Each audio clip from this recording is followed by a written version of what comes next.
আসসালামু আলাইকুম। আপনারা সবাই কেমন আছেন? আশা করি ভালো আছেন, আমিও ভালো আছি। আমি সকালবেলায় রান্না করতেছি আলু ভাজি, ধুন্দুল ভাজি,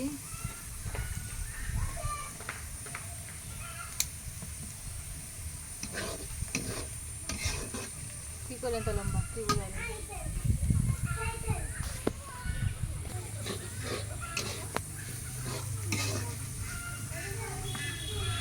প্রথম তো আবার নাইতে আজকে আলু ভাজি করতেছি। আলু ভাজিটা একটু মোটা মোটা করে কাটা হয়ে গেছে। আমি তরকারি রান্না করতে চাইছিলাম, কিন্তু আজকে বাজারে কোনো মাছ পাই নাই, এই জন্য আজকে আমি আলু ভাজি করে নিলাম। সাথে আছে ধুন্দুল ভাজি। এই ধুন্দুল ভাজিতে ভাত অনেক মজা লাগে, এই জন্য ধুন্দুল ভাজি নিচ্ছি। সাথে আছে এই যে কষা কষা গরুর মাংস।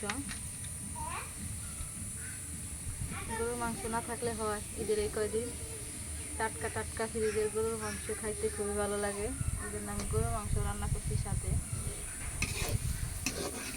আর আছে সাথে পাতলা ডাল,